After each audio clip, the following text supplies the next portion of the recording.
but we wanted something for ourselves and for our children. And so we took a chance with our lives. We marched up the steps with this circle of soldiers with bayonets drawn. And walking up the steps that day was probably one of the biggest feelings I've ever had. I figured I had finally cracked it. My freedom is very much entangled with the freedom of every other man. So I'm fighting for my own freedom here. Are you scared? Yes, I'm very much afraid. Everyone here is.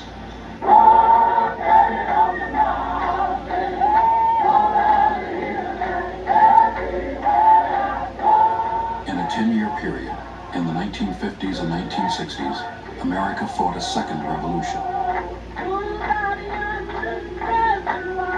It was fought in the South by black people in white. It was fought in the streets, in churches, in courts, in schools. It was fought to make America be America for all its citizens. These were America's civil rights years. I take it then that you are advocating Negroes in New York to stay out of these national change stories? Oh, no, that's not true. I'm advocating that American citizens interested in democracy should stay out of change stories. I have thought for a long time that Negroes should be allowed to sit at the counters where we are served downtown. This is just a part of many things that I think they should be allowed to do. All the people of the South are in favor of segregation. And Supreme Court or no Supreme Court, we are going to maintain segregated schools down in Dixie. We're willing to be beaten for democracy, and you misuse democracy in the street. You beat people. Go on. It doesn't matter being president. It's a matter of facing yourself and then hide your blows. Go on. There was a clear engagement between those who wished the fullness of their personalities to be met and those that would destroy us physically and psychologically. You do not walk away from that. This is what movement meant. Movement meant that finally we were encountering on a mass scale the evil that had been destroying us on a mass scale. You do not walk away from that. You continue to answer it.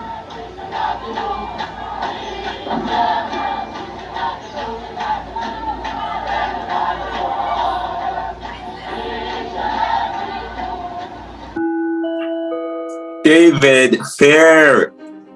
Finally, how are you? I am doing very, very well. Good to see you. Thank you so much. That's such short notice and so on. I extended the invitation and you obliged me. So I am so happy that you were able to join in for the podcast interview today. Or for no problem. I apologize. I have two big dogs who may interfere from time to time. I just want to apologize in advance for that. Oh, and that's fine. But we're so happy to have you. And I see that. But let me begin officially before. Actually, I see that we went to the same school.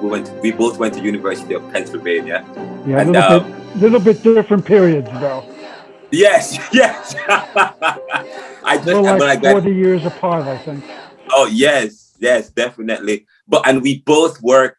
Well, I have worked in child, youth, and family services, and of course, I see that you have worked at the highest level in child, youth, and family services in Pennsylvania. Yes. Yes. So I have to ask you a question. Do you consider yourself a neoliberal, or do you just study neoliberalism? I just study. I study strategy. I wrote a book on neoliberalism, globalization, income inequality, poverty, and resistance. Looking at this, so it's more looking at strategy. And when people ask me about that, it gives me a great opportunity to talk about the dynamics of the global north and the global south, how income inequality and how poverty was created through social adjustment policies, and how those policies affect people of the global south and the diaspora. Yes, so it's just a strategy. Okay. Yes, definitely. Okay. So neoliberalism is not one of my favorite approaches to social issues, but yeah, but that was part of my thesis at Penn, and but now I'm looking at power, position, and status, and how power uses strategies that poses problems for progress. That's what I. And I'm all these minor issues you try to deal with. I don't understand. Yes. Yes. But I'm so happy to have you, man. And I follow you, just so you know. I read your stuff. So I saw that you were interviewed by HBO yesterday. But let me begin officially. Welcome to the NeoLiberal podcast, everyone. I am Renaldo McKenzie, and today we have with us Mr. David Fair, who recently said on LinkedIn in a posting on LinkedIn, "I'm humbled to have been interviewed by a TV crew from HBO for the third series of Eyes on the Prize, the award-winning documentary series telling the stories of the civil rights movement in the U.S. The first two series were broadcasted in the 80s and covered up to 1985, and the new series will be broadcasted next year. And you said they will pick up from there. So now, but before I ask you about the new series, which is to come, which you may have probably seen it already. I'm not sure, but they're working on it, I presume. Yeah. But before I ask you, let me say welcome to the show, and I would love to learn a little bit about you. Welcome. Thank you. It's an honor. It's an honor to be with you. What would you like to know? Well, a little bit about your involvement in the film, because when at first I thought you were a producer, but then so I wasn't sure. So the first question I wanted to ask you is your involvement in the film, and how are you involved in the film? How are you involved? Well, they're picking what HBO is doing with this new series is picking up where the previous series of Eyes on the Prize left off, which was 1985. And around that time, in the mid-1980s, was when the controversies around the AIDS epidemic were at their height. And in Philadelphia, unlike in other big cities like New York and San Francisco or even Miami, from the very beginning of the epidemic, the number of the people who were getting what at that time we didn't know what to call it, but what we would now call HIV disease, they were mostly gay white men, but there was a large number, a much higher percentage of people of color, especially African American people, who were being diagnosed with this disease in Philadelphia. And that led to a lot of controversy because in the mid 1980s, pretty much Reagan was president and he didn't give a damn about AIDS. And so the only work that was really being done to help people with AIDS and to prevent the spread of AIDS was being done in the gay white community, which had the resources to be able to do that. Yes. In Philadelphia, those of us who were involved, at that time I was working for a predominantly Black union called the Hospital Workers Union in Philadelphia. And so we were, our members of the union, a lot of whom were gay people, were having resistance. We're putting up resistance to caring for people with AIDS because they didn't know whether they could catch the disease by emptying their trash can or transporting them to an operating room or whatever. And so early on, where I was sitting, I was one of the few white leaders of that union. I learned, being a gay white man myself, I knew a lot about AIDS, but I learned that there was a whole dynamic around how AIDS was playing out in the African American and Latino communities that the gay white community was ignorant of. And not only ignorant of, but really resistant to understanding because of the fear that if we started talking about the AIDS crisis as affecting more than gay white men, then there would be fewer resources for gay people and more resources for the non-gay people who were not white. And even though most of the AIDS cases then and now in the Black community are still among gay people, Anyway, there were major controversies around that at the time. And I was one of the loudest voices complaining about the racism, basically, of the white gay community and how it addressed AIDS, which I felt was my job because I was white. It's not, I've never believed that it's up to black people to solve the problem of racism. It's up to white people to solve the problem of racism. It's our problem. And that attracted a lot of attention. I got a lot of media attention, and somehow or another came to the attention of the HBO producers of this new series, who wanted to talk to me about what it was like at that time and to help them connect to people of color, especially who were involved in that advocacy in the mid 1980s and late 1980s. So that's how it all developed, that we got involved in this new video. Right, and I think but you also, I think if I were to read you correctly, you said that the first installment of the series includes a segment on the struggle to combat AIDS and in the Black community and the resistance of the AIDS bureaucracy to the empowerment of people of color in the AIDS movement. And so that was quite interesting. So and of course, we're going to Eyes on the Prize for people who are not aware of Eyes on the Prize, the film or the series or the production. I wanted so I think you said the first two looks at the civil rights and segregation. Civil rights and segregation. Yes. And what's the time period for that one? Right, and that went from the 19th century all the way up to 1985. Eyes on the Prize was mostly focused. There were two series. There were 2 seasons of Eyes on the Prize back in the late 80s. And the first series covered up till 1965 when the Civil Rights Act was passed by Congress. The second series went from 1965 to 1985 and talked a lot more about the Black Power movement, about the race riots that were happening, especially in the late 1960s. And they also talked about the fact that the civil rights movement became both less popular as well as less effective after the 1960s and early 1970s, because the power structure basically learned that it could continue to hide, in my opinion, this is just my opinion, it could continue to cloak racist activities and racist business practices and racist real estate practices and all that kind of stuff.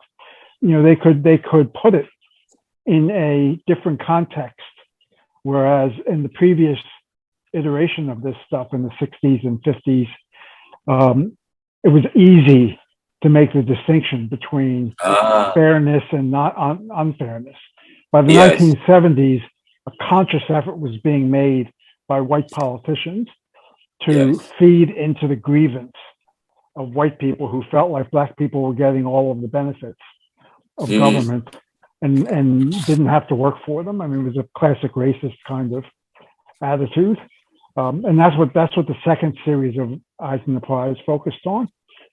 I don't know exactly how they're handling the new series. All I know about is the segment that they were filming in Philadelphia over the last few days. But I imagine that it's not going to cover from 1985 to George Floyd. It'll probably cover from 1985 to maybe the early 2000s, because they only have 6 episodes, I think, and they have to get a lot in. Yes. Okay. And it's quite interesting that, one of the things that you just said, which I wanted to go back to was, which is very important, the issue of racism of the white gay community as it relates to how that affected HIV, AIDS, and care in towards African Americans. And when we think about discrimination and so on, And when we think about racism, usually people just think black and white. But here we are, you said white gay community. There was also within the gay community some level of racism, which may absolutely. have. Okay, and I mean, I think I've always thought of the white gay community in Philadelphia as being like a small southern town. It was like it's changed a lot in the last 10 or 15 years, but back in the day, the only people of color you ever saw in gay community organizations or gay community events or the gay bars or other kinds of institutions in the gay community, the only people of color you saw were those who had white lovers. Yes. You know, and they were not necessarily, and not all of them obviously, but they were not necessarily seeing themselves as activists for the black community because of the sexual preferences that they had. They also tended to be people of some means. You know, you had people. The only, you know, what struck me in the 80s as a gay activist was the only black people that the typical gay white man interacted with, besides those who happened to be well off and have well off black gay lovers, was young black gay people who were tussling, who were prostituting themselves, and were being patronized by white gay men. You know, in fact, we even had a situation that occurred in the 80s where we started a group called the Ehrman Center, which was a mental health center, created a group home for gay kids. And most of the gay kids that came into the group home were the ones who were homeless, and they were mostly African American. And the moment that program of the Ehrman Center was created, there was major pressure from the white gay community to close the Ehrman Center, because it was like, why are we spending our money on these young black kids? You know, there was just no recognition of how fundamentally racist the whole structure of the gay movement was in those days. I mean, that's changed a lot in the last 10 or 15 years, but and now the language at least has changed. I don't know that the racism has changed.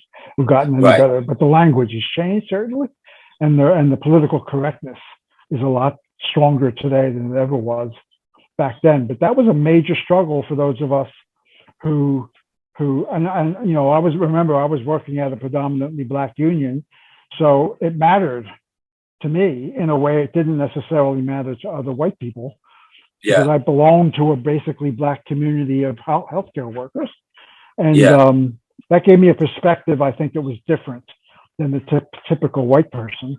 And they're the ones who taught me that they weren't going to fix this problem for me.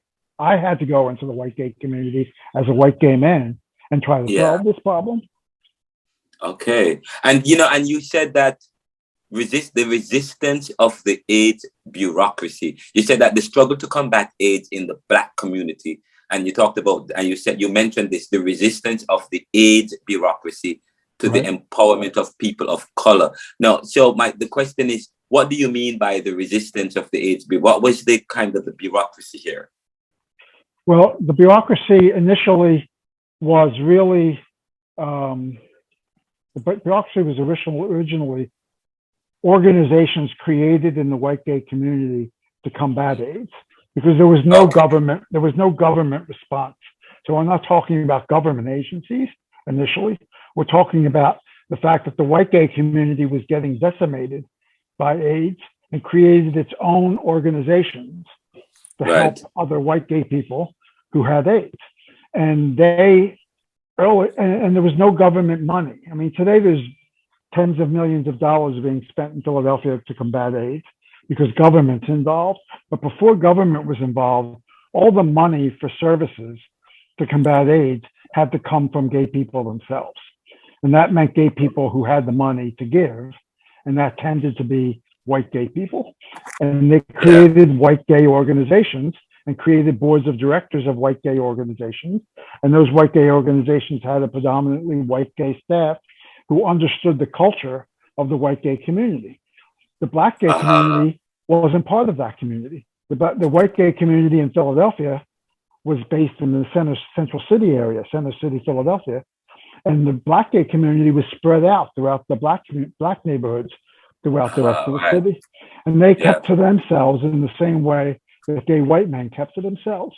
So when those of us, such as myself and a number of black activists, started organizing the black gay community around AIDS, that was very threatening to what I call, in that post, I called them the AIDS bureaucracy, because they were the only game in town. They were the only people doing anything about AIDS.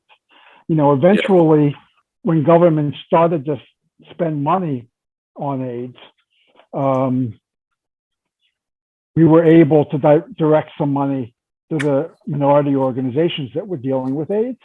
But for most of the beginning, the first 10 years of the AIDS epidemic, there was no African-American presence, there was no Latino presence, there was no money being spent in those communities. And as a result, as time went on, the white gay proportion of people who had AIDS started to reduce, and the black and Latino proportion of people who had AIDS started to increase.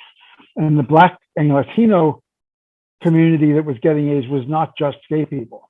It was a lot of people who were drug addicts. It was a lot of people who were closeted, married men in the black community, especially, who were having sex on the side, gay sex on the side, but who were in denial about it and weren't telling their wives about it. And so suddenly we had all these women getting infected with AIDS because their husbands have been cheating on them with other men and spreading the disease to them. It was a much more complex epidemic in the black and Latino community than it was.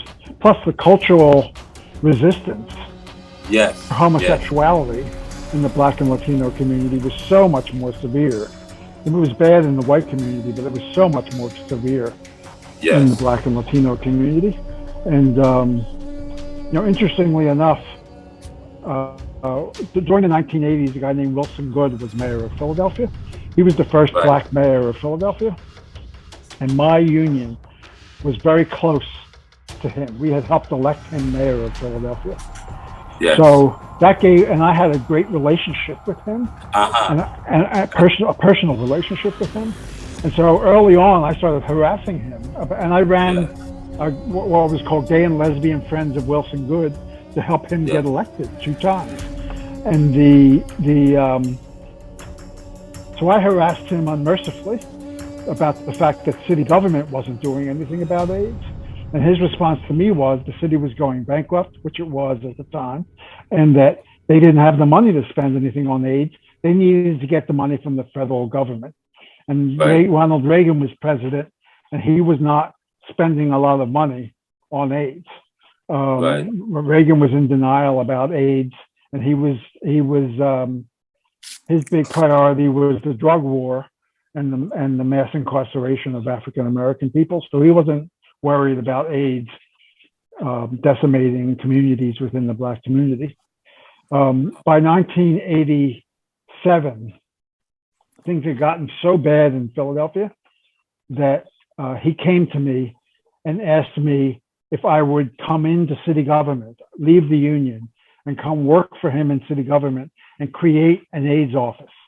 And he gave me $9 million, what today would be $21 million. But at that time, it was $9 million. He gave me $9 million to create an AIDS program overnight. And in 8 months, we created a whole new bureaucracy, multiracial bureaucracy, with real money from the government that wasn't controlled by the white gay community. And we stood up a number of new organizations. Bibashi, which was a black AIDS organization, Congreso de Latinos Unidos, Galay, other organizations, Unity Philadelphia. These were all organizations in communities of color who cared about AIDS. And we were able to invest money in those organizations to stand them up quickly. And most of those programs still exist today, whereas most of the white gay AIDS communities disappeared a long time ago. Wow, this is quite, and I'm in Philadelphia. I live in Philadelphia. I've been here for 13 years. And I understand the stigma that's associated with HIV/AIDS in not just in Philadelphia, but almost all African American or Black and brown cultures in Yeah. Jamaica. I'm from Jamaica. It is severe. Not only are they dealing with the stigma associated with being a homosexual, but also the stigma associated with HIV/AIDS and I think that's still a stigma, and that's still an issue in the Caribbean. But I wanted to ask you, and so you are instrumental in the kind of the organization and the efforts that's being done in Philadelphia. It started from your vision and your work and your push in the 1987, because prior to that, government was not as involved, and so you helped to spearhead this. Yes, I helped. I mean, I don't want to sound like I did it all. There were plenty of other people involved. As you'll see when they do this video of Eyes on the Prize, there were a number of people that were interviewed. But I think when it came to the racial issues, I was one of the few white people, certainly, who was involved in that effort. And to be perfectly honest, I took advantage of my white privilege to be able to make things happen that other people couldn't make happen because they weren't white. And I think it was a good partnership that we should see more of in combating racism in the society. That is so true. And, you hit the nail on the head in, talking about how can people use their privileges to bring about change. And, recently I commented on Michael Moore, who said he's going to give up he's threatened to give, maybe he said it jokingly, he's going to give up his citizenship because of the overturning of Roe. And I responded to Mr. Moore, actually. I responded to him and I said, well,